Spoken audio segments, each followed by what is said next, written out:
All right, so welcome to Y Rush Racing. I'm Charlie Hawkins. With me today, I have Vince Tantone. Vince, how are you today, bud? I'm doing great, man. How are you? Oh, I'm doing quite well. I am super glad you could join me. For people that may not know, Vince is our resident expert when it comes to hard enduro. Expert parts breaker. That's all the requirements are, right? No, so Vince has done, of people I know, he's probably done the most hard enduros. You did the rev limiter this year. Yes. You did the rev limiter the year before. Correct. And you did Bad Medicine last year. Yep. Not this year. And then you've also done the Ozark 100 miler a few times as well. A couple times, yeah. So, in my mind, as far as people I know and that live near me, you are the local resident expert. So I'll take it. Welcome to the show. Hopefully you guys are out there are watching the show. Oh, hey, Facebook Messengers is working. That's awesome. Jeff, thank you. Hopefully your bike's, well, you're working and, kind of cleaning up your bike and not having to actually do, repair broken stuff. Jeff, he's messaged before the show that he's going to be working on his bike while he watches the show. So awesome. That's the way to be. Glad you could join us, Jeff. And then as well, if you haven't already, share the show, share it to your Facebook page, share it on Twitter, whatever, Instagram, however you guys like to do that. Let people know about this show before too long so they can get in on the fun as well. Because, it's a good time. And I think what makes it all the better is you guys participate in this show. Of course, there's also the podcast. So if you can't catch it live, which I fully understand, it's a Thursday. It's 8 o'clock Central Time, 9 o'clock Eastern Time. Well, I guess Pacific Time. Yeah, they're still eating dinner right now. It's like 6 o'clock over there. Actually, when I had Cody Webb on, I completely forgot about the Mountain Time. Whenever I was telling him what time I needed him on, and so I only told him. I said, 7 o'clock, or I said I'll call you about 7:30. Then that was initially right, and then a few weeks later, and I said, all right, so we're still on for 6:30. He's like, I thought it was 7:30. I'm like, oh yeah, there's a whole time zone in between us. So lessons learned. Mountain time zone. But anyways, if you guys can't watch it live, obviously there's always the podcast. So thank you for listening. Thank you for watching, however you are doing it, and let people know about it. And let's have a good time. All right. So what is going on today? Well, as I mentioned, kind of alluded to, this is going to be a kind of a hard enduro focused show that we brought our expert in, and we're also going to have the American Hard Enduro guys, which I'm super looking forward to, Drew Kirby and Will Presson. Those guys, and if you're watching, you can see some of the magic merchandise they have here. That's right. American Hard Enduro swag. I love the simplicity of their design, and it works so well. And so really looking forward to them. We'll call them here in maybe 15, 20 minutes. So super looking forward to talking to those guys and just finding more. And so if you got some questions for those guys, and you didn't really want to reach out to them on Facebook or however, which, by the way, they are really good at answering back if you do, because I have, and they, boom, answer right back. So they're going to be on. Ask those questions. I want to hear your input. They want your questions. I want to ask those questions. I want your input. So that's what's going on. And then, but more importantly, let's talk about some stuff that's been going on recently, current events or whatnot. Yeah. Bad Medicine was this past weekend. Yeah, it was. So you've been there before. Yeah. I really hated to miss it this year. It was a great race last year. Really tough. Really tough. I mean, really off the charts. We see tough stuff every day here in Chadwick, Missouri.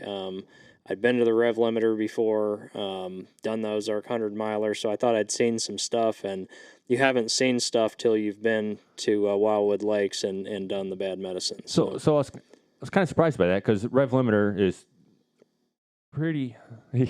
Yes, Will Presson, all right, they're already watching too. The Will Presson...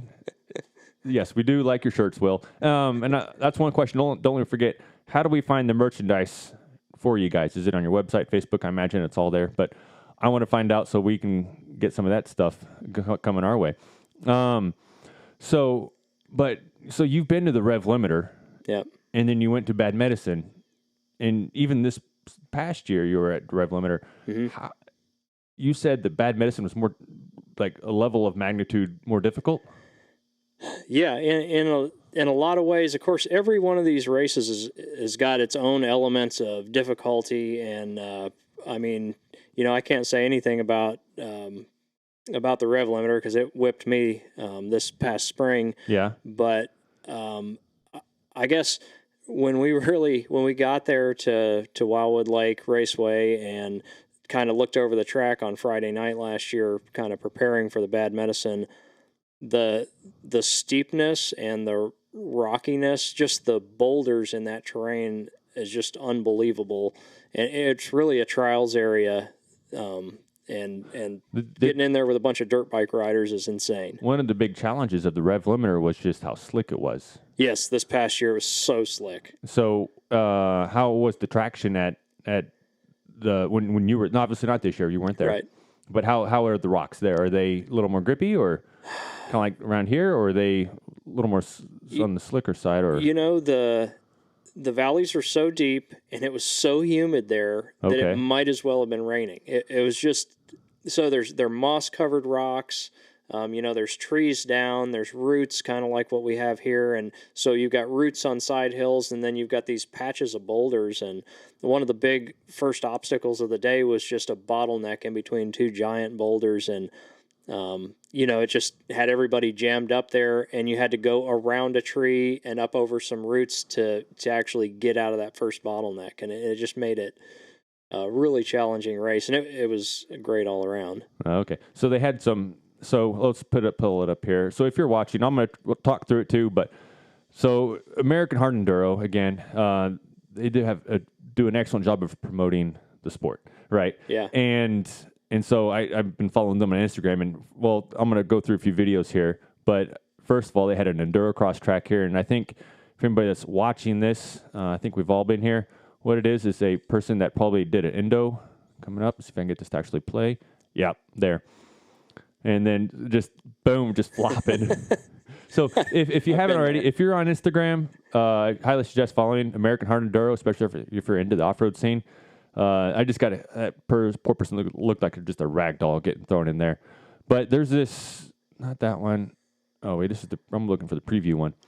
So we're looking at this picture of a cave, right?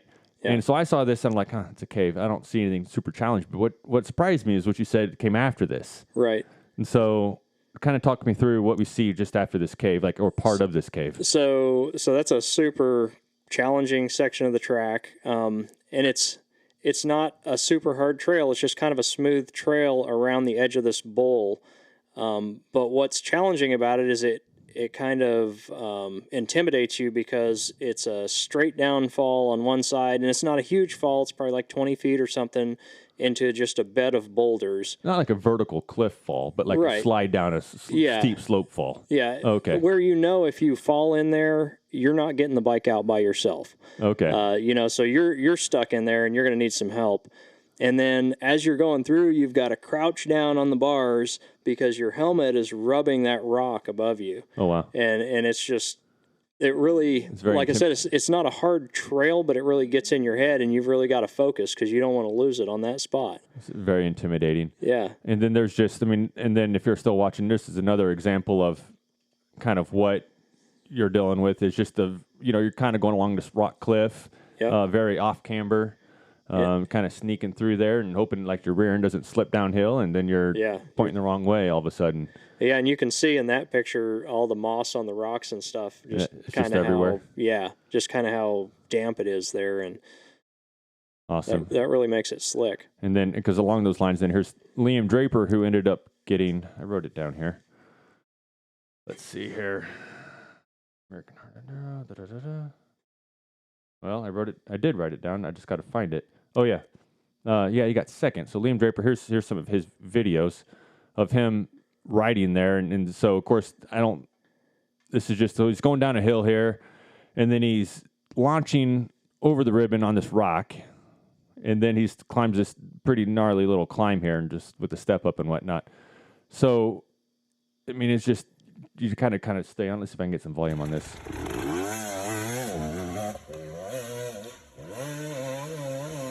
That is deceptively hard. He makes it look easy, doesn't he? Yeah. Well, that's one of the things I think. I'm be kind of curious to get Drew and Kirby's input on this. Is how does the sport evolve, right? As the more of the Liams, the Wade Youngs, the Quinn Winsels, how does the sport evolve as these guys start showing up and making this stuff look easy, right? Yeah. I mean, that's very doable what he just did there, but still, it's a challenge if you don't do it right. Yeah.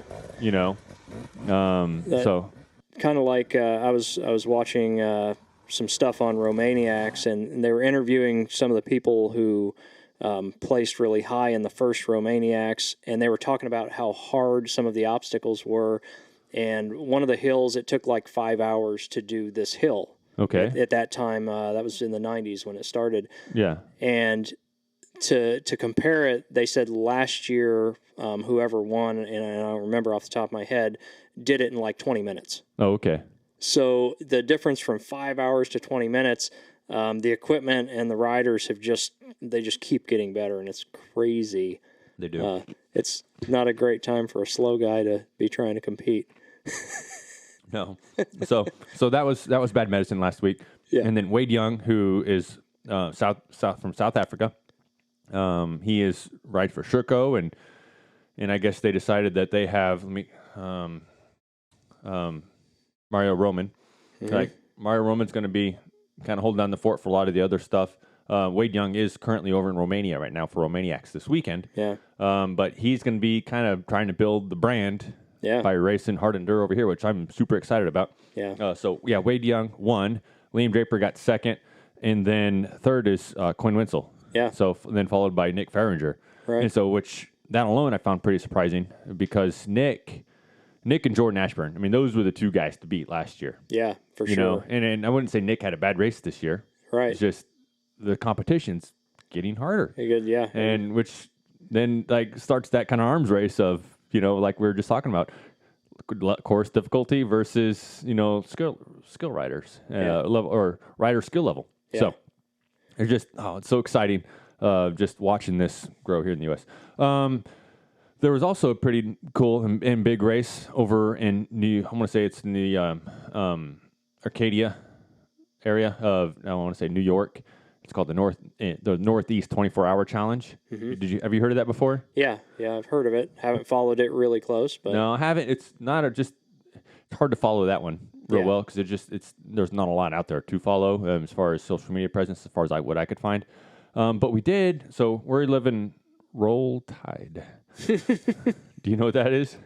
Must be an Alabama boy. Yeah. So we got a comment here that says Roll Tide, and I'm not sure what the context is. But so the Northeast, there was two guys from our area that went there, and Jordan and Chili, and tried to get Chili in here. No offense to you. I tried to get Chili in here today because I figured, for one, the Ozark 100 miler, good topic, right? And then also he raced this incredibly hard, challenging race. And there was something I found surprising that he said is that's one of those challenging hair scramble tracks he's been on. So I want to be like, what made that? Why? What outside of obviously it's 24 hours. I don't think the 20. He didn't say that the 24-hour part. It's just the track itself was one of the more challenging hair scramble tracks. Not hard enduro or anything like that stuff. We're just talking about just straight up hair scramble, right? Yeah. And so that's interesting. I was kind of curious as to why, and then what his, because it was the first time he's raced that one. He did the Perry Mountain, I think, last year as well, but it's the first time he's gone to New York to race this race. And but no, so they were there, so they did that, and Thorne Devlin, which I want to pull up another video for people that may be watching. He was there as well, and so I think it was a gas team. I'm not 100% sure. Oops, it helps if I actually have the right thing on here. But so Thorne Devlin and a number of other just super quick dudes. That is not very big on the screen. Anyways, go to Thorne Devlin on Instagram if you want to watch it. But they ripped. They did like 500 some odd miles in 24 hours. That's insane. It is absolutely insane. That's crazy. And one of the things is, so there's the Gutbuster, and then there's the Perry Mountain, and I think you can get teams of like 5 or 6 there, right? This race is a team of 4 max. Oh, really? So that's like, at a minimum, you're racing for 6 hours if you do the full 24 hours. That's a lot of racing. There's a lot of racing. And for me, it's kind of like, I see it as similar to, let's get back here. I see it similar to like doing a hard enduro is there's a pretty significant potential cost. Yes. To racing 6 hours in one day. Absolutely. Just like there's a potential significant cost for doing a hard enduro as well.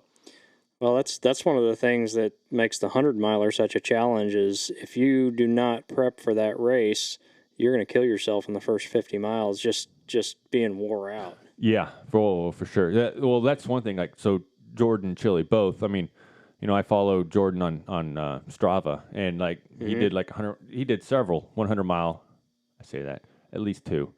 One was like a mile short of 100 miles. And I'm like, just ride the extra mile, right? Right. To get that full century. But yeah, so he did some significant preparation on the bicycle. I know the weekend before they were at Hardwood Hills. They said they were going to do 3 loops. Okay. That's 75 miles. Yeah. If they actually do 3 loops of the loop I'm thinking of. Oh, wow. So we got some comments here I got to follow up on. So Will Lackey, the GOAT, says, I can see the for sale sign now. Why is it?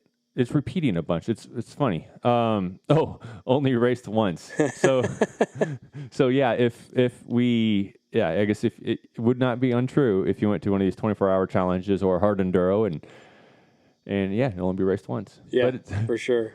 But now, so I mean, a lot of it, and actually, that's one of the things I need to stop talking about American hard enduro guys just so much right now. But I do enjoy their podcast. If you guys haven't been listening to it, listen to it, download it, follow it. They do a new part every time for a lot of it's preservation. Yeah. Yeah. Some of it's like such as tires or gummy tires is obviously for that race. But we got Chris Townsend from Arkansas joining us. Thank you, Chris, for joining. Hey, Chris. But a lot of it's, just preservation of your bike. Right. Like something Absolutely. I never thought of is a fan. Just put it on for a fan for your radiator. So there's a lot of time that you're not moving very fast at all, surprisingly, right? Yeah. No, not surprisingly. But, yeah, I never thought of that. Yeah, especially if you have a 4-stroke doing it, you definitely want some kind of a fan. Fan might not even keep up with that. Absolutely, yeah. But, yeah, so... then they said if you get a fan, a lot of times you'll need a bigger stator as well. So I'm like, okay, well, and then of course there's the guarding and everything else. But no, it's a good podcast. If you aren't already listening to it, I highly recommend it. And talking about that Northeast 24-hour, I was just looking back at my Facebook feed, and I did have some friends that raced that. Oh, you did? So yeah, probably give a shout out to Todd Zacher and Matt Kelly. They raced the Brap for Brains for, I believe, he doesn't say. It's the Pediatric Brain Tumor Association or Foundation, something like that, they raced to raise money for, and they took 3rd in that. Are they in the area? Or Ohio and West Virginia. So some friends of mine from the ADV world. So. Oh, cool. Okay. Yeah. So, well, that was one thing I wanted to ask you about is, so what have you been up to as far as riding goes or what?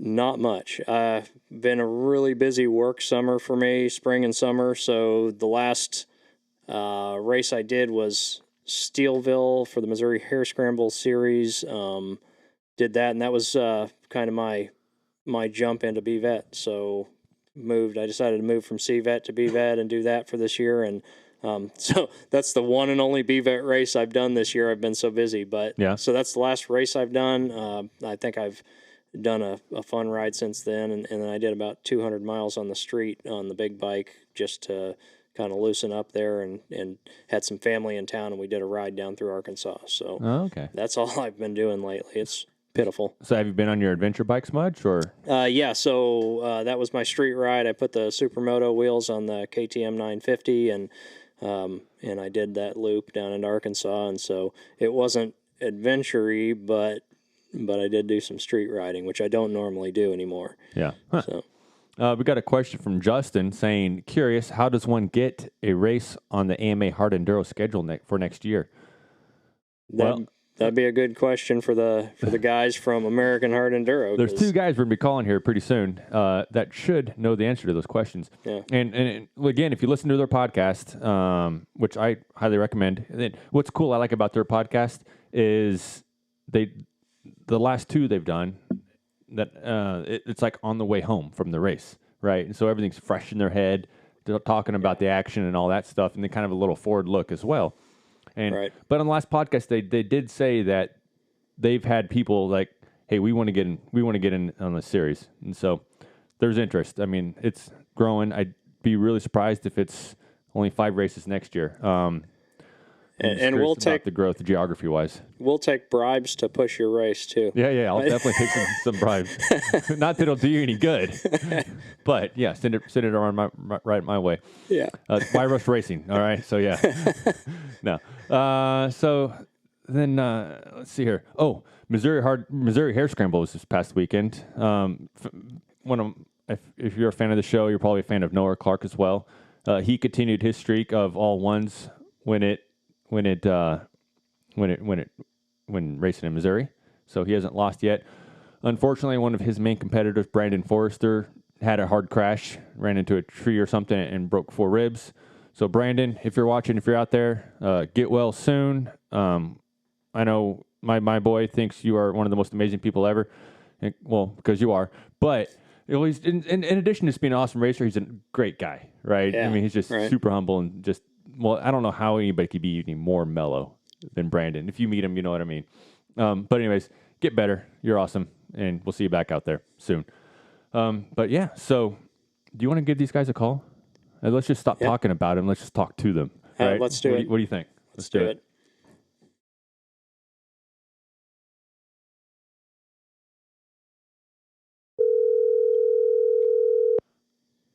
So we're going to call Drew first and then see if we can conference in at some point. Will. Hello. Hey, is this Drew? This is Drew. Drew, welcome to Y Rush Racing Enduro Talk. We're glad you could join us today. Oh, thank you for having us on. Yeah, absolutely. And where are we finding you today? I'm just outside of Knoxville, Tennessee. Okay. And Awesome. so Tennessee, we all think about the TKO. How far from the TKO are you? From my door, I'm about 2 hours from TKO. Okay. All right. And then, so do you have a local training ground? Because I see a lot of content that you put out as far as just training. So how far away is your kind of training area? We are so fortunate. We've got a private 72,000 acre riding area that's about an hour from our house, or from my house. You said private? Yes, it is. A coal company owns it. It's called Windrock Off-Road Park. Oh, okay. And it's like $100 for a year pass. Okay. So it's not government-owned land. It's a private company owns it. Yeah. So it's still 72,000 privately owned. That's unheard of almost. So that's pretty awesome that you guys have the access to something like that. That's pretty cool. Yeah, we're very fortunate. Okay. So Drew, before Will joins us, a little bit about you. I guess first of all, I know the name Drew Kirby. Can you tell us a little bit about you? How old are you? Did you grow up in Tennessee, and just a little bit about your background? Well, I'm 39 years old. Just a couple weeks ago, I just hit 39. Born and raised right here in East Tennessee. And my mom was a nurse, and so I was not allowed to have a dirt bike growing up. So, of course, all I ever wanted was dirt bikes. I grew up in the woods on four-wheelers and Jeeps, and then later side-by-side. So when I was it was in college, I actually met Will, and him and his dad raced quite a bit of hair scrambles.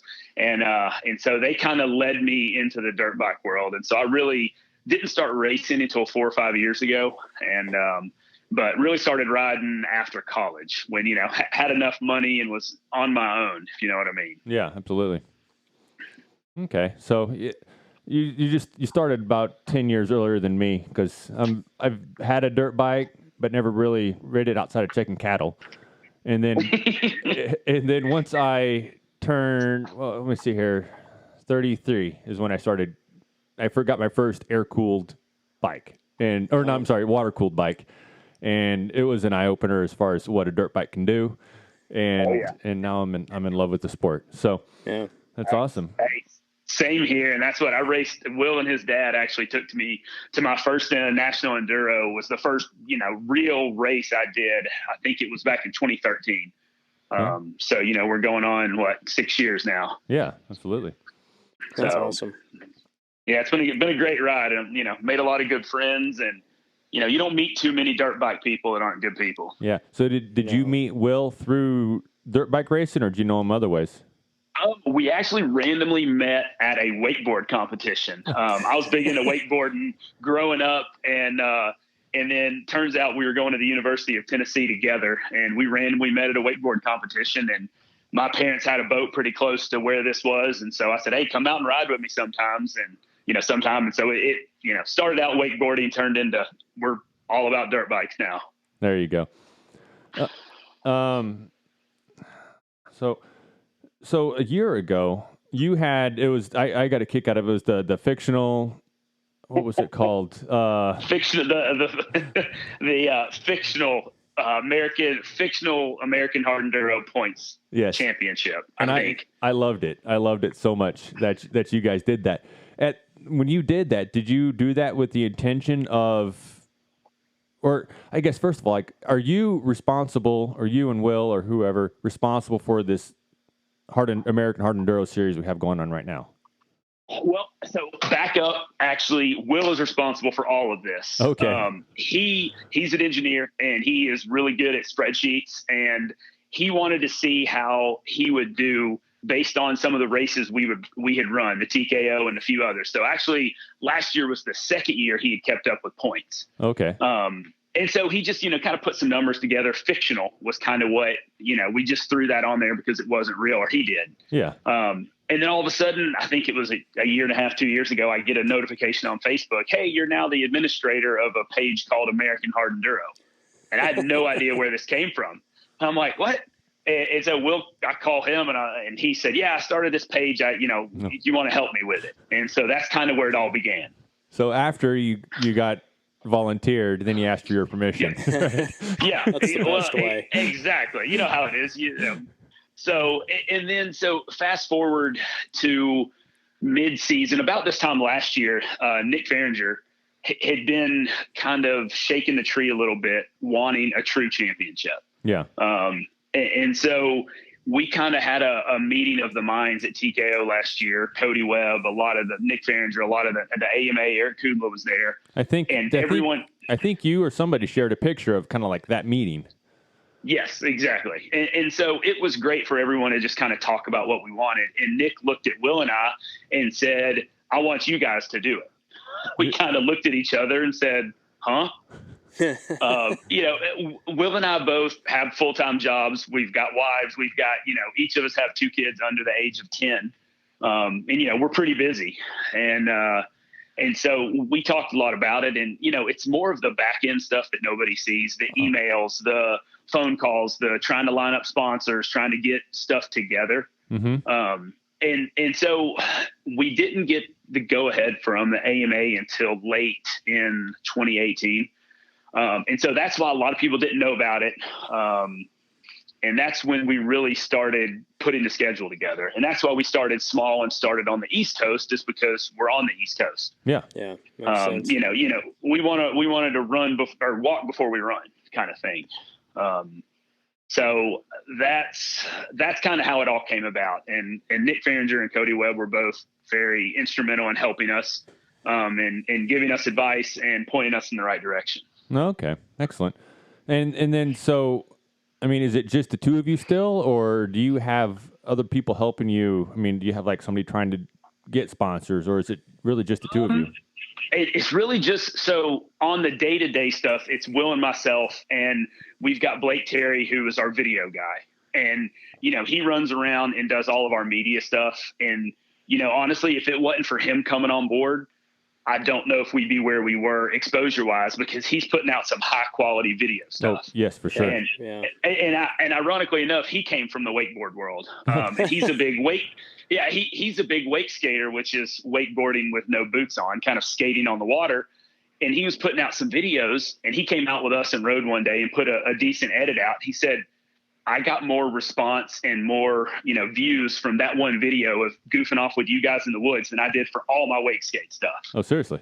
He said, you might be onto something. And Will and I just kind of looked at each other like, hey, we're just out here having fun. Yeah. And so he came on board, and then we've got some local guys that help us out, whether it's cutting trail, or bouncing ideas off of. But on the day-to-day, getting sponsorship, dealing with the race, the guys actually putting the races on each club and each promoter, it's just Will and myself mainly. Huh. Okay. Okay. So that's, I guess I kind of, at first, because I thought about, sorry, I'm getting all confused in my head here. Anyways, when I first heard about you guys doing this, or, through you guys, to me, it seemed like you guys were kind of doing your thing, and then AMA kind of had their own thing going on. But that's really not true. Like, you guys are doing it. Like, it's. And this is where a lot of confusion. And we went out to Enduro Fest, and did some coverage of that race, and so we really got to meet some of the West Coast guys. It was out in Reno, Nevada. Yeah. And they had a lot of the same questions, because there's the AMA State Championship and the AMA qualifiers for TKO, and then there's this AMA American Hard Enduro Series. What is all this? Yeah. And so it's two separate things, but we kind of overlap a little bit, because I think there's 7 AMA state qualifiers and state championships. Yep. And so we overlap with, I think, 3 or 4 of those. Like this past weekend, Bad Medicine at Fallen Timbers, that was in an Ohio State Championship and a TKO qualifier and our 3rd round. Yeah, so, and same with the Rev Limiter as well, I believe. Yep. Yeah. Yep. Same with the Rev Limiter, same as Tough Like Roar. Okay. Huh. So, and then the Battle of the Goats coming up, not this weekend, but August 3rd, it's the North Carolina State Championship and the last qualifier leading up to TKO. Okay. So you said your first race, or you did the national enduros. You probably did hare scrambles as well. Why hard enduro? Oh, so we have a buddy here in Knoxville who rides several days a week named Devin Ferguson, and we have several groups that make and cut trails. And he always had the rougher trails. Never cut the logs out of the way, just a little harder. Yeah. And he's done TKO since day one. And he kept telling Will and I, all Will and I were doing was national enduros. And on a whim, because he, was insistent, we said, you know what, I think it was 2013 or maybe 2014, let's just do the TKO. And so, we went in with a standard Navi tire, tubes, 10 pounds of air in the tire. And I think Will had just switched to a 150 and I was on a 250 KTM. And we did well enough to make it to Sunday. And so then it got real on Sunday. And, it was hot and it was pretty miserable. And we were smoked at the end of it, sitting around going, this was awful. We hate it. And by Monday, we were calling each other going, we need to make harder trails. We need to train more. It's addicting. And it's a sense of accomplishment when you do it. But it just kind of grabs hold of you. And honestly, to me, and if you ask anyone, I tend to hurt myself a lot, but I think the risk of hard enduro, of injuring yourself, is less than national enduro, 3rd, 4th year flying through the trees. Yeah. Oh yeah, for sure. For the risk of the big one, I guess. Yeah. And now it's funny because, I've got some riding buddies that like the fast stuff, and they're giving me a hard time. Like, you're losing all your speed. You're getting slower. You just want to go play in the creeks and the hills. And that's kind of all I want to do when we go ride now. Like, hey, let's just go find something gnarly and see how far we can go. Yeah, absolutely. It's kind of addicting, isn't it? And that's the word I mentioned it earlier and come back to it. It really is an addicting thing. And then, now with the advancement in tires and tubeless and everything, it's amazing the stuff we're doing. And especially the top guys. Cody Webb and Wade Young, they're so impressive. So For sure. I guess you mentioned that. Out of curiosity, do you run tubeless or bibs? So I'm a tubeless guy. This is funny. It goes back to the Rev Limiter a couple of 3 years ago. I said, you know what, these sharp rocks, I'm going to run bibs, and the problem with a bib is when you get it, it's hard. You can drill it, but to get it right, you got to ride it in. And then when you get it worn out just right, you've got a small window. And so I had this bib that I thought was good, and it was muddy and it was slick. and I was on a hill and I wasn't going anywhere. And I was just, I was spent, I was done. And Will comes up, he's running tubeless. He gets next to me, he reaches over, lets all the air out of his tire and makes it to the top of the hill and leaves me spinning behind him. And I was like, all right, you know what? Going back to tubeless. All right. So, for a lot of, the top level guys, it's not worth the risk to them of a flat tire having a failure. Cause you do still have air in there. Yeah. And you're not going as fast. You're not going so fast that you hit a square edge or something. You're not going to get a pinch flat or whatnot. No. And, the biggest failure and the catastrophic failure with tubeless is if that inner bladder, which is the little 100 PSI bladder that's in the red liner, if it fails, then you're done because it's basically your rim lock that holds the tire on the bead. Yeah. There's been several races I've had flat rear tires and finished no problem. And it's not a hindrance because you're still getting traction. Yeah. Just talking about tires, we just had 171 Racing right in. What's your favorite tire for the TKO? So I think I'll be running the Kenda Ibex. It's kind of become my go-to tire. We've tried some other stuff, but in the really wet rocks, it is my preferred tire. I can't disagree. We've had some guys that the knob height kind of worries them and the knob's rolling over. And so we're trying out some FIM. Kenda's got some FIM tires we're kind of working on. That we've had good luck with. I just haven't spent a lot of time with them yet. But yeah, right now I keep coming back to the Ibex. I've got a few other options, and that's where it's the old reliable. Okay. And we had another question here from a guy, his username's Lost in PA, is what's the best way to build downhill confidence? Just to do it, start small and work your way up to harder and harder hills would be the only advice I have. One of the biggest things I think I picked up from Graham Jarvis, I took his class 3 years ago, maybe. And, kind of watching videos when they get in a really super steep downhill, they don't run recluses. So they're just running a normal clutch. They kill the motor. Mm-hmm. And so if something happens and you get your foot off the peg, your right foot, so you can't get to the rear brake, you can let that clutch out, your clutch lever, and it acts as a rear brake and drags the rear tire for you. Yeah.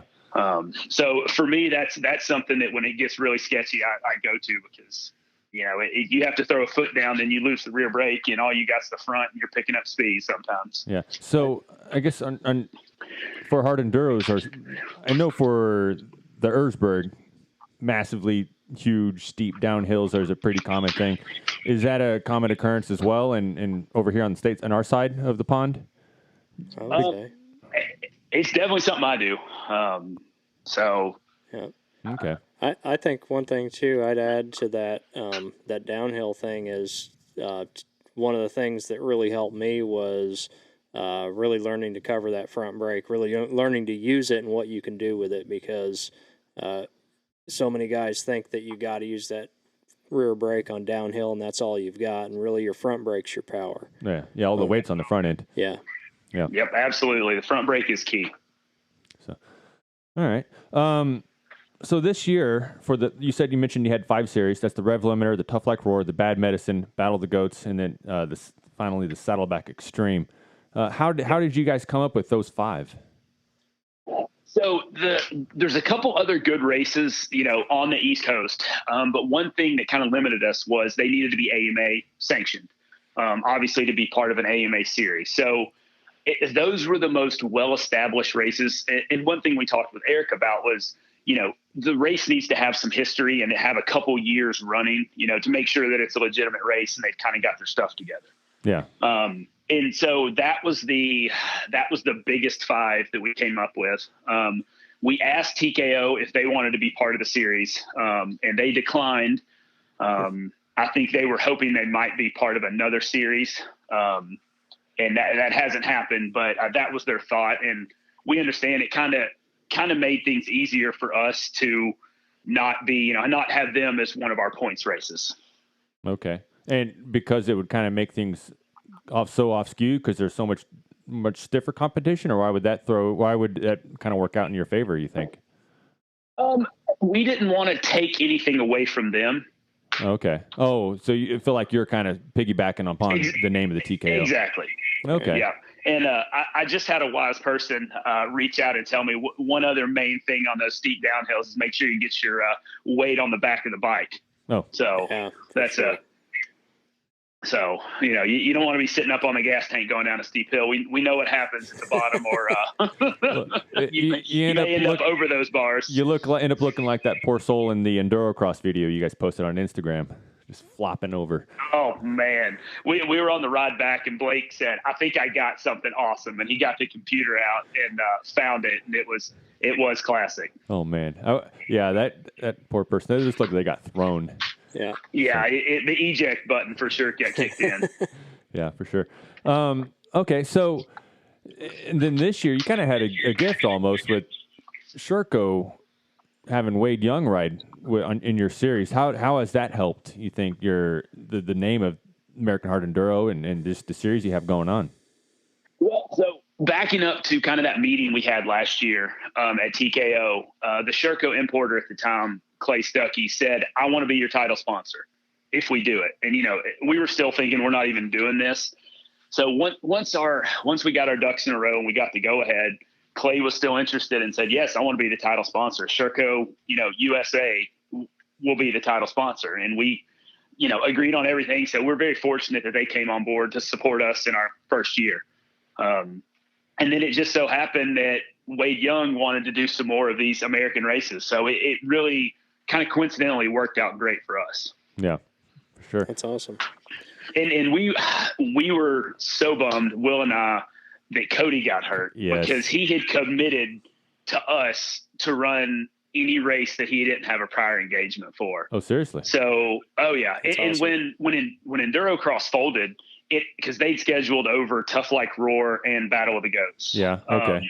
So that opened up those 2 dates, and we were licking our chops because, just imagine Cody Webb and Wade going at it. Yeah, that'd be awesome. It would have been. So, and we're bummed because Wade won't be at Battle of the Goats. Romaniacs is over top of it. So we're bummed he won't be there because I think Battle of the Goats is going to be a special race this year. Okay. Yeah, because you have, well, in addition to you and Will being there, of course, the real celebrities, right? You have, correct if I'm wrong here, you'll have Colton Haker, Max Gersten, Awesome. Tristan Hart, Quinn Winsel will be there. Yep. Who am I leaving out that we should know the names of? Oh, you named the big ones. And I know I'm going to get in trouble if I'm missing anyone because we had a good long list. But right now, that's all that's on the top of my head. Well, again, Will probably, if you want to give Will a call, he's probably got that written down because I know he were working on a list of everybody. Well, this is also a good opportunity again to plug your podcast, which I've been enjoying, because Will probably had it written down during his podcast or your all's podcast and listed them off as you guys are driving back from Bad Medicine. Well, and thank you for mentioning the podcast because that's something I feel, you're doing a great job covering, you had Ryan Sipes on and James King and, it was right after we were all up at Tough Like Roar, James King and Thorne and all of us. And, I listened to a lot of Pulp MX and those podcasts and I was like, man, no one's talking about hard enduro specifically. So I was like, let's just do something to get it out there. We don't know what the heck we're doing, but we're just talking about hard enduro stuff, and what's coming up and what's going on. That's actually what got me into this podcast here is I was listening to, like you said, Pulp MX and also listening to Main Event Moto. Yep. And I was like, well, what regular weekly podcasts are there out there for off-road racing? Well done. And there was some hit and miss. There's on the pipe. There's Whiskey Throttle Radio, Seat Time. Well, and I was gonna say, I hated to see Seat Time go, and I know Brian has a lot going on, and it was great when he was doing it, and that was right when we were first kind of coming into. I was first coming into racing, riding hard stuff, and I kind of caught him on the tail end of his stuff. Yeah. And so that's what got me here talking to you today. So, so there's 2 others that we left out. Thanks to Will Lackey for letting us know. Liam Draper and Grant Baylor are going to be there as well. So, I commented on Grant. He had that. Oh, and Ben Kelly. How could I forget Ben? He was, excellent. Ben's coming. forgot he was up there this weekend. So it's going to be stacked. I think the pro class is, you know, and then the other thing, and like I said, we can get Will on whenever you want, is we had an anonymous donor throw up $5,000 additional dollars to the purse in honor of a fallen rider, Mark Overturf. And he lost his battle with cancer probably 3 months ago. And we had the pleasure, he came down and rode with us last November. And, you know, he had tumors on the outside of his lungs that he could feel against his rib cage. His color was awful. We met for breakfast and I looked at one of our buddies and I was like, is he okay to ride? And he never missed a beat that whole day. And so in his honor, this anonymous donor has, we decided to take that $5,000 and divide it up evenly over the top 10. So in addition to the purse that Tyler already has, we're going to throw $500 out to the top 10 for each of those top 10 finishers. Now, this may be a moot point, but is that you have to be in the pro class, or is that just top 10 overall? Well, ironically enough, Will asked that question to Tyler this week. It is the pro class payout. Okay. So you have to be, it's not overall, it is pro class. Okay. So sometimes you see some of these A guys sneaking in there, but they pay the regular entry fee. And so like, sorry, you don't get. Yeah. And I mean, and that's fair. So, yeah. You know, if you want to get paid like a pro, you got to sign up and ride like a pro. Yeah. And enter the pro price and everything else. So, yep. So do you want to give Will a call and get him on? Yeah, give Will a call. I think he was done and wrapped up with what he had going on. So I'll call him right now then. I'll just give him a shout. Hit that button right there. So, I guess I just put him on hold. Oh, okay. This is the first time I've ever done a conference call on an iPhone. So well, that's not true. I did a practice, and this is the first time I've done it with somewhat importance. Recording equipment. Hello? Is this Will? Yes, this is Will. Will, this is Charlie Hawkins. I'm trying to merge phone calls right Can you hear me now? here. Yes. All right. Did I lose? Drew, you're still there? I'm still here. I'm back. Oh, and we got Will. Good. So we are all four of us are now together. right. Will, welcome. I'm Charlie Hawkins. I got Vince Tantone here as well. Hey, Will. Thank you. What's up, guys? Oh, not much. Just glad you could join us today. We've been talking all about you, and did not know that you came from a wakeboarding background. And You learn new things every day. yes. Yeah, if you look at Drew and my knees, you'll quickly learn that we have a wakeboarding background. Oh, okay. Well, Yeah, actually, who'd have thought that'd be harder than dirt bike riding on you? Who knew? Yeah. quick question about Blake. You mentioned him earlier. He's your kind of videographer. Does he have any experience with trial bikes? Because in your last podcast, he seemed to have pretty good terminology of what you could do to, like, for example, cross that tree. Yeah, Blake is the trials guy. He's been riding trials bikes since he was a kid, I think. And his whole family, his granddad is Papa Joe Terry, who's kind of a legend here in the Knoxville area. He's been putting on trials events at his farm for, I don't know, 50 years or something. Wow. Yeah, and Papa Joe is actually the official starter at the TKO Saturday morning and afternoon races. So if you've raced TKO, he's been the guy that has told you to go when it's your time. There you go. That's Right. cool. So he's your either best friend or worst friend. I don't know. He's a good guy. He comes from a great family. Yeah. So as your series grows, right, you know, talking about next year or whatnot, have you had people approach you like, hey, we want to be a part, we want our race to be a part of your series? Have you had many people reach out to you? Yeah, we get somebody make that comment probably once every 2 weeks. Somebody reaches out to us on either Facebook or Instagram, and they want to know, hey, what do we do? I've got this property. Do you guys want to put on a race? And we're like, well, you know, we don't really have time to do that. But if you have a race, you have to get AMA sanctioned, first of all, before we can even, you know, it is obviously an AMA series. So in order for it to be on the series, it has to be an AMA race. But from there, you know, once you kind of have one race, and if it's AMA and we like it, that's pretty much all it takes. So, and I guess that's the first thing is important is you guys aren't putting on the races, right? No. We've got really great promoters. I mean, the guys down in Texas, that Mark Weeks and Cook, they're awesome. Yep.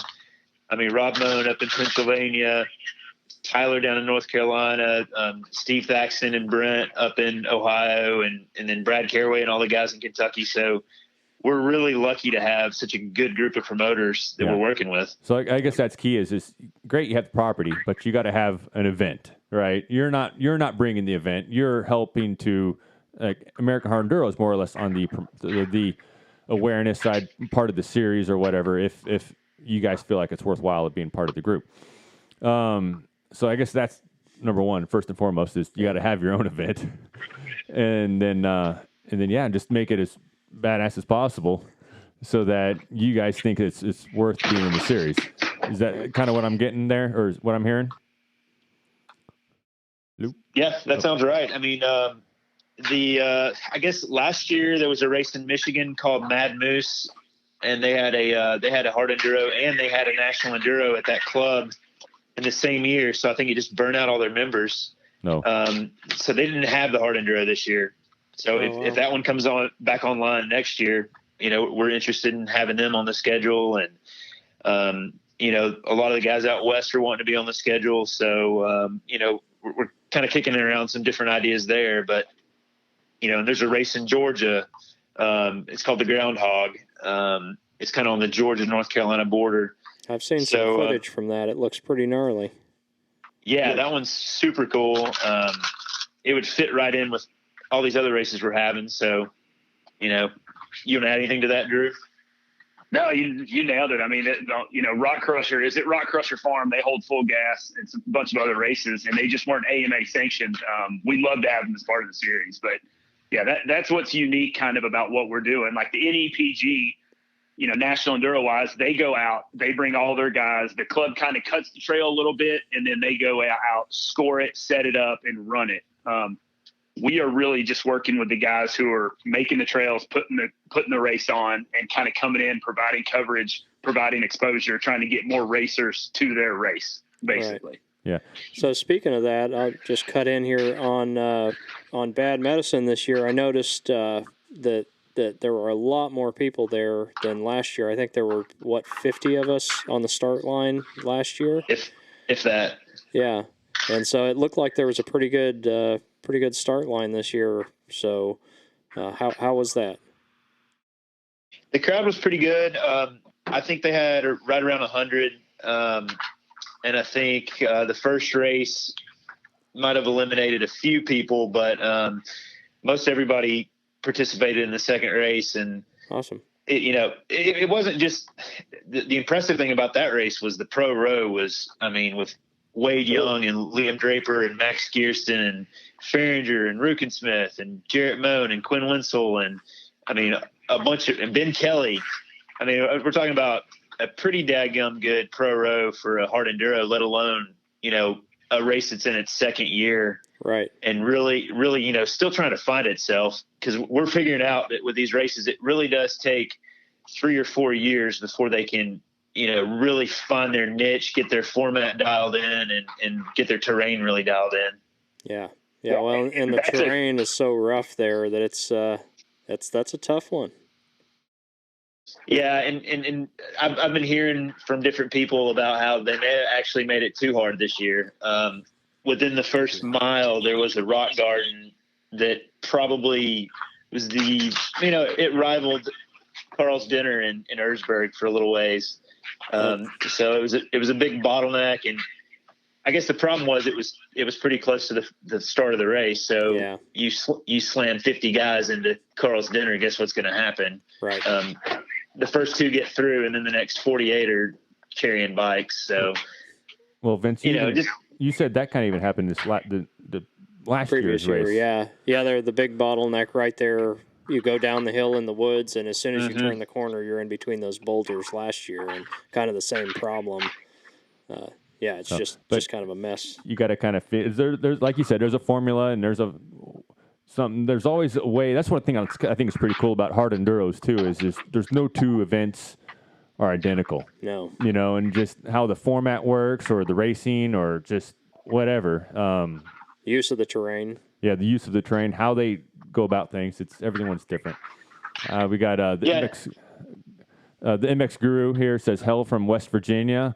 watching from Cure Beach, North Carolina at the moment. So welcome, MX Guru. Glad you could join us. So Will and Drew, going forward, Drew, you alluded to this earlier that, because of just the timing you had and everything, you focused mainly on the East Coast.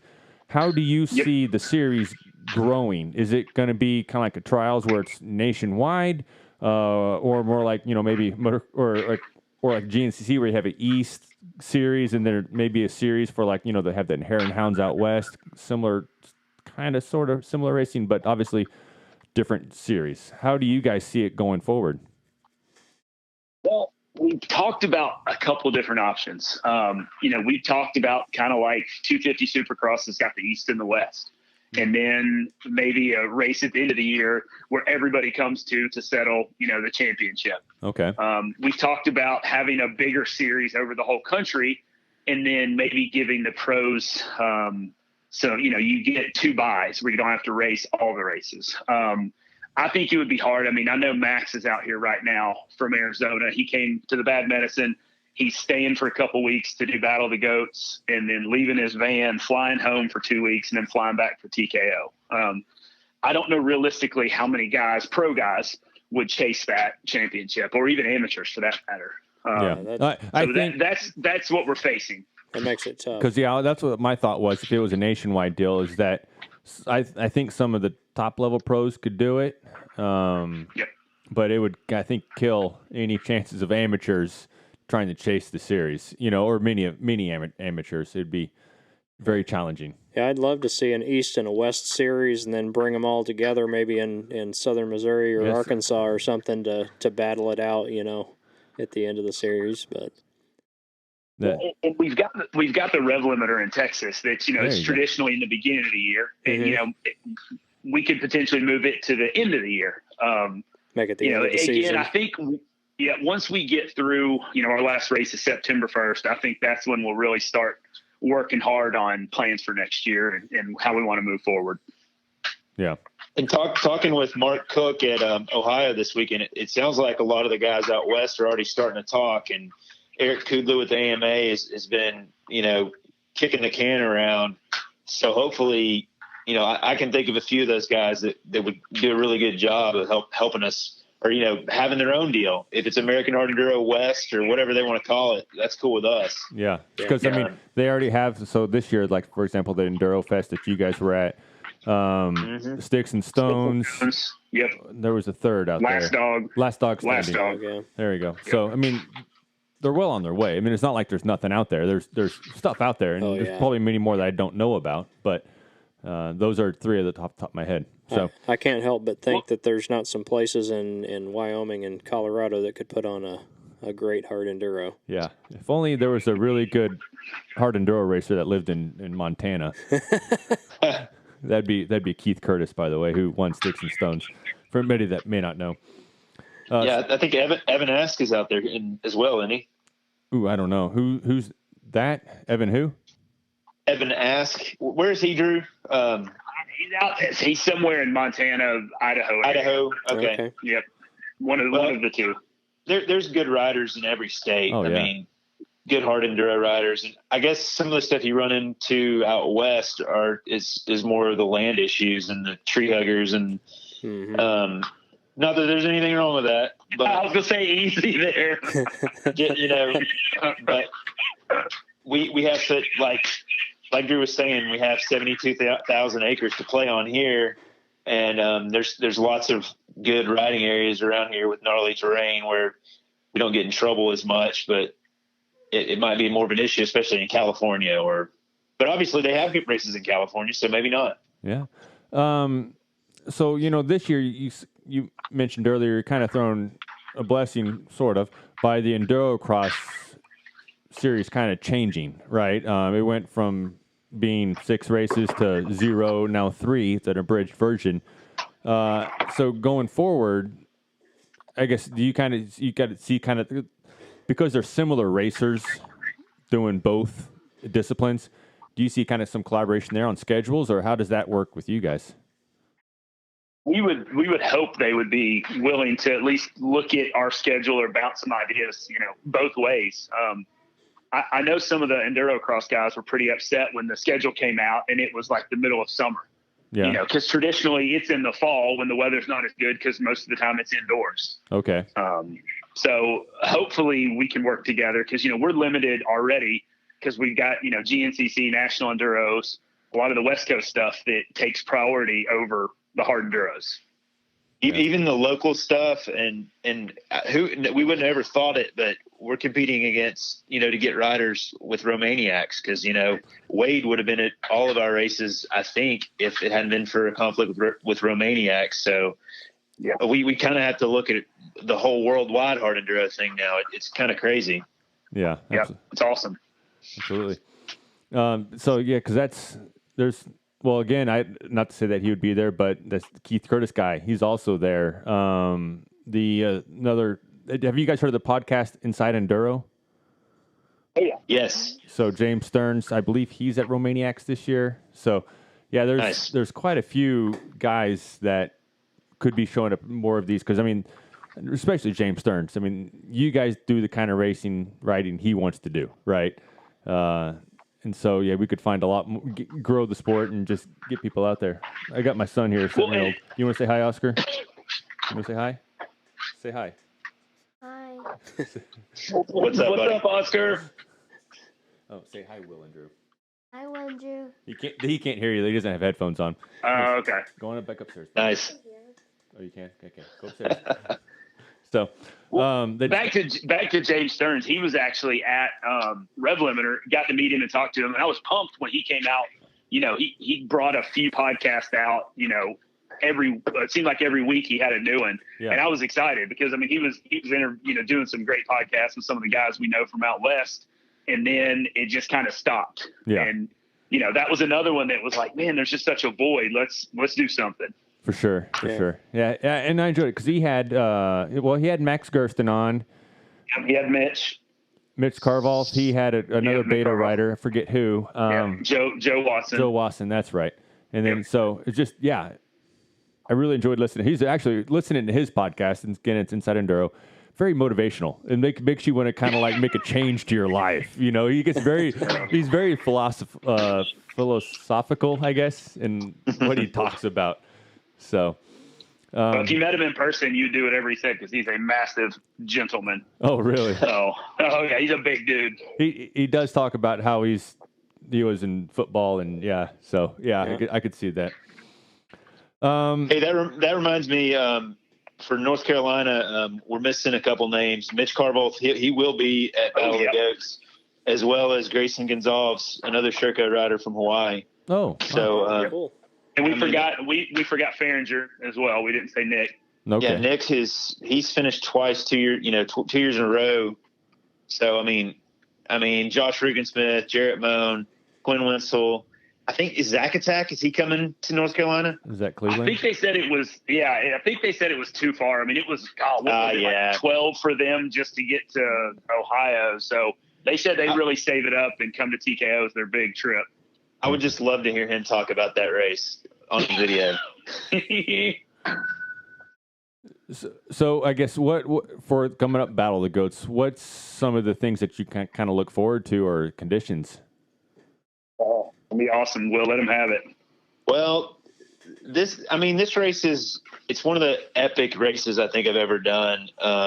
You're talking about like a 17 to 20 mile lap, and the goal is to make 2 laps, but I think realistically this year the goal is going to be to make 1 lap. I think if you make a lap, you're probably in the top 10. Wow. There's very few people that are going to make, and I think Tyler's given us 6 hours this year. And then what happened over there is they got 24 inches of rain in less than 24 hours. And so they had a massive 1,000-year flood, and it basically washed the mountain away. And what it exposed was just this, just amazing amount of rock and waterfalls, and the whole thing's different now.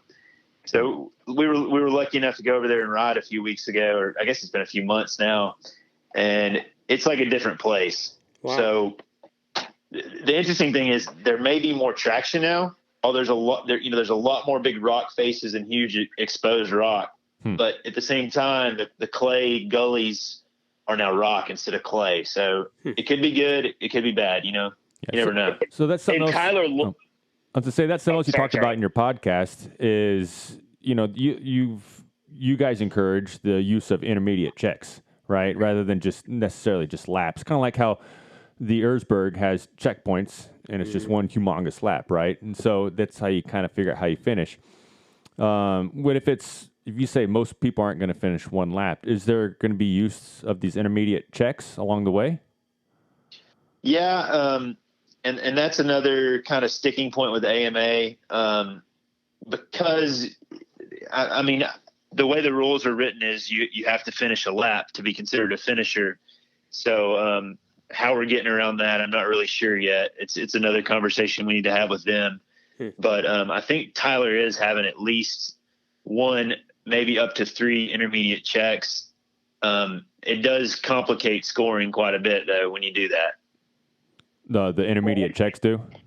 Oh, yeah. Yeah, well, just trying to figure out how made it to how many checks. And what Tyler has to do to be an AMA or a TKO qualifier is the pro A, B, and C riders, or pro A and B riders, right? Pro A and B. Okay. Yep. Have to run the same course. So that's why you see a lot of the races do like knockout format to whittle, the cream rises to the crop. You get your best guys to the top that have a legitimate chance of making top 10 or top 20. And so because of that, Tyler is going to have to send all of the pro A and B guys through all the pro lines. And he's got some legitimate stuff. And going back to what Will's talking about the course, if it rains, it can be a whole different ball game because Tyler has a ton of off camber, little benched in lines that that are clay. And if it gets wet and those get blown out, it could be a really long race. Yeah.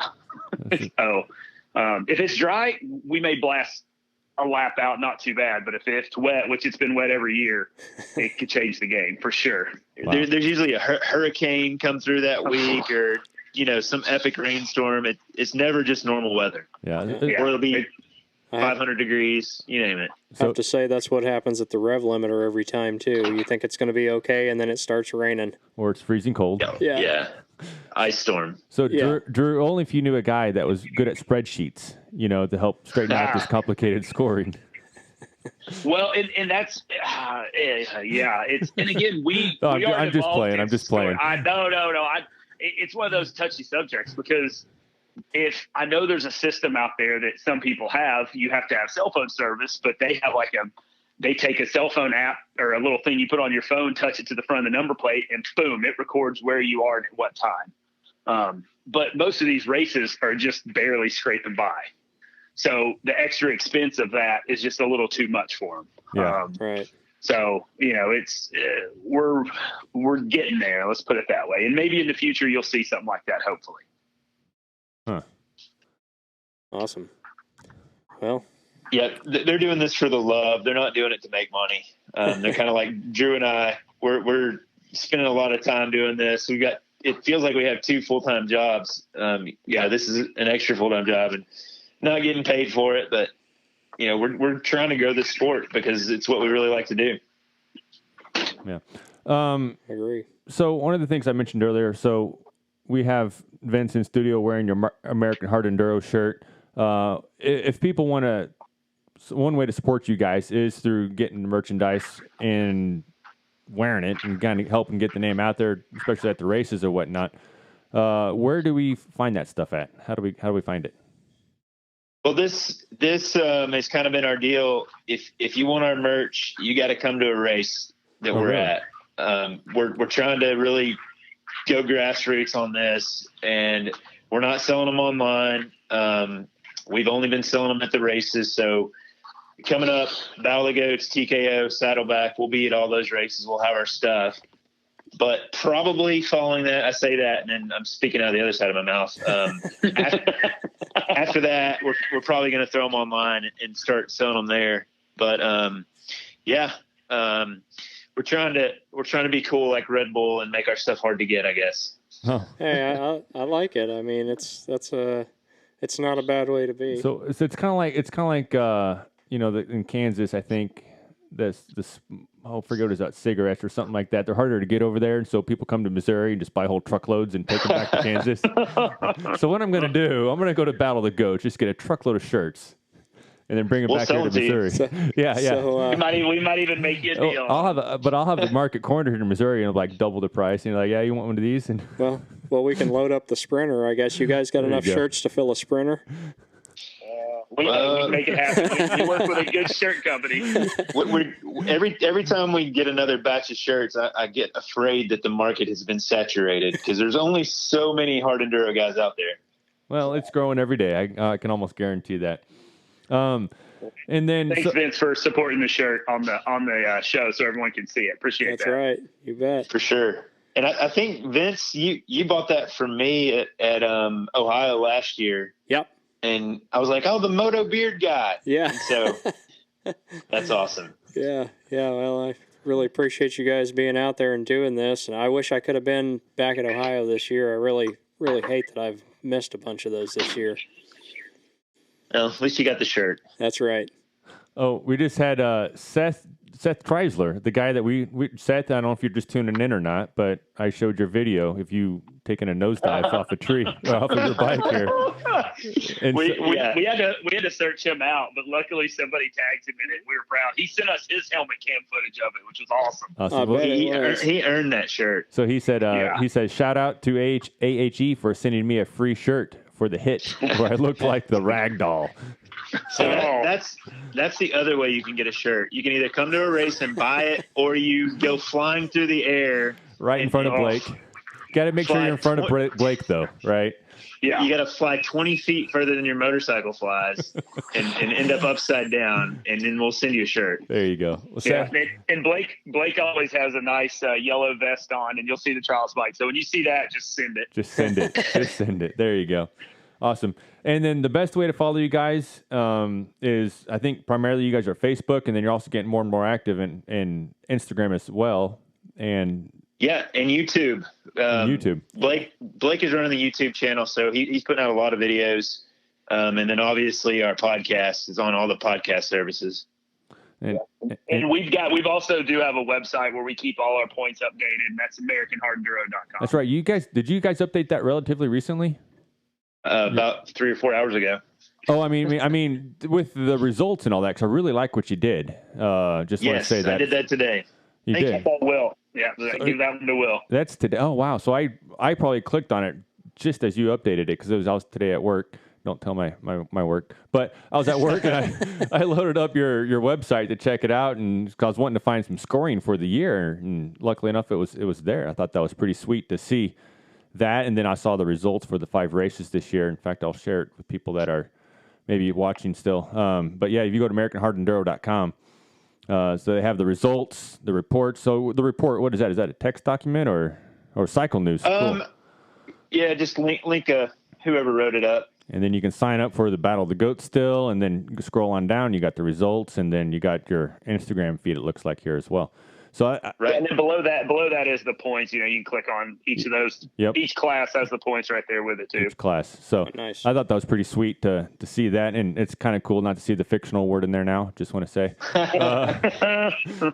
But yeah. So, anyways, I was pretty impressed that you guys did that, and you have all the information that I wanted to know as a guy seeking information. It was like, oh, it's all updated, and anyways, I like what you did with your website. Thank you. So cool. And I also wanted to say that, I've messaged you guys a few times because I've had questions about your series. For people that are out there, you guys are very accessible. If you have a question about hard enduro and the series or whatever, I've just typed a question, and within a couple hours, you guys had an answer. So don't be a stranger, to Will and Drew. And if you got a question, ask away. So. We try to respond to everything we get. It's kind of tricky because myself, Will, and Blake all have access to the Instagram messages and the Facebook messages, and so sometimes you'll be talking to, we try to now put at the end who you're talking to, so it doesn't get too confusing. Yeah.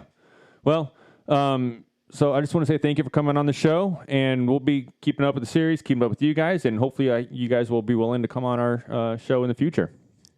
Absolutely. Thanks for having us. Thank you. You guys have a great evening. All right. Thank you. See you guys. All right, you too. Bye. Later. That was cool. So that answered a lot of questions, things sure. that I didn't know. Hopefully, 171 Racer, you got your questions for your Iowa Iowa series, Iowa Hard Enduro. Main thing is you got to reach out to them. You know, can't if they don't know about it or whatever. That's kind of hard for them to kind of hard for them to even know to put on a schedule. Yeah, So. for sure. And I have to say that if you got a hard enduro series in or a hard enduro race in Iowa, you probably should be advertising it down here in southern Missouri because we've got some guys that like that stuff. So one of them here next to me, the expert. So no, there's a growing contention of people that like hard enduro. Absolutely. They go out and just find it. I mean, and what's interesting is I know for me as a racer, right? I have a hard time with just family and life traveling more than 5 hours. Absolutely, yeah. You know, to a race, and so I can get to Iowa. I can probably get to the rev limiter. I can probably work that in. But man, I really would love to be able to go to Bad Medicine. Yeah, I'd love to go to Battle of the Goats, TKO, just participate. Right. It's just the time. Yeah, you know? it is tough. And that's why I didn't make it this year. It really bums me. Yeah. But so yeah, we got 171 Racing back. It says, hey, you guys start putting the word out. Consider your entries paid. All right, 171. And then so check out the Facebook event. Page name is 171 Racing. All right. So 171 Racing. If you're watching still, so I guess you've had the years in the past. Do you have any way to see results from past years, or is it? I don't know. I like looking at past. Just past predicts future. I guess I don't know. Anyways, see what's going on. See what's going on there. But yeah, for sure. So, where were we at? Okay, so I wanted to talk a little bit more. I talked about the 24-hour challenge. Yes. Talk about hard racing, right? Could you, two guys, 24 hours, that's 12 hours each piece. That's insane. So with anybody around here that may know Chili, I just want to read, I texted him, and I'm hoping to have him on next week, but we'll see here what he says. He had a text. We worked up to third, with second in our sights, our consistent thing, right? So they're consistent. I mean, it's insanely how fast they can be consistent. Yeah. Doing our consistent thing. But by 4:30 in the morning, right? And I think they started at 10 a.m. is the race start time on Saturday. So this is 4:30 in the morning on Sunday. I had to withdraw with sickness/heat exhaustion of some sort. Can you imagine that? So they raced 18 and a half hours. That's right. So we still managed to finish fifth, leaving 5.5 hours left in the race. Not what I wanted, but oh well. So I thought I wrote down how many miles they did. They did like 31 laps or something like that, and it was insane. And so they got fifth. They weren't out with only racing 18 and a half hours there. We were only like a lap or two down or 20 miles from like getting third. wow. You know, so they were on it. That's crazy. In which, what I find amazing though is, so there's a guy that Ironmanned it. He did 300. It was about 11 miles a lap. 352 miles. And guess what his average speed was? Guess. Average speed. So that's his moving speed for the 24 hours. So this includes brakes and everything else. 8 miles an hour. 14 and a half. Jeez. Yeah. So unless the lap distances are off, which have to be significant to make it not super impressive. Yeah. 14 and a half miles per hour. Like when I race, I'm doing 15, 16, you know? Right. So that's straight up beast mode. Yeah, it is. But no, there was 200, is that right? 233 teams. It was 11-mile loop and a max of 4 people on a team. That's crazy. So that's hard racing. Yeah, it is. Yeah, hard enduro right there. I don't care if it doesn't have the technical side of it. For sure. But it has the mental side of it. Whew. Absolutely. So what's coming up this week? We have the National Enduro. So that's Rattlesnake Nationals. There's a ton of racing going on in Pennsylvania right now. Yeah. We just had Tough Like Roar. What else? There was something else up there. Oh, the Sprint Enduro was up there just recently. I think that 2 weeks ago. Yeah. And then there was also, and then now we had the National Enduro coming up there. Battle of the Goats is not this weekend, but the next.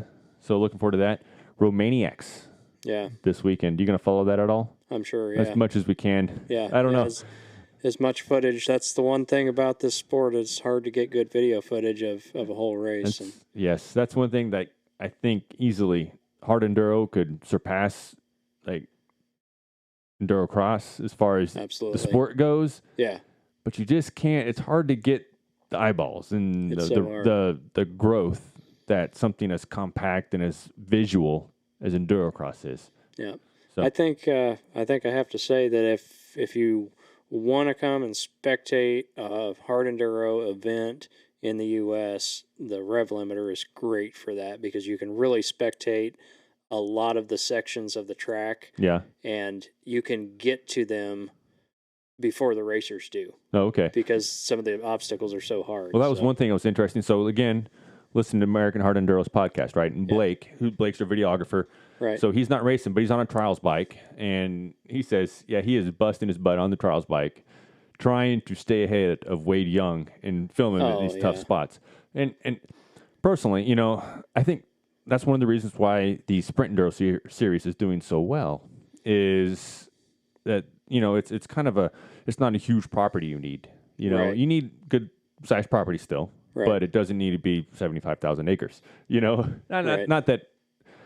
Okay, well, anybody could use 75,000 acres to race on, but you can do it on several hundred acres. Yeah, and I think one of the things about hard enduro is the terrain needs to be so extreme to make a good hard enduro track that there's no shortcuts.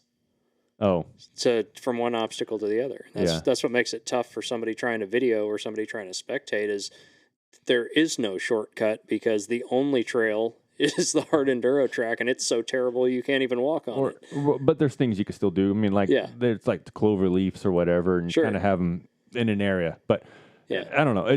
So I think there's ways to, as the sport develops and try to be more spectator friendly to grow the sport. I mean, the TKO, I've never been there, but I mean, there's not people just scattered all throughout the hillside, super condensed, right? Right. There's definitely the hard stuff where people are. Right. And for so sure. That's one thing that's just kind of cool.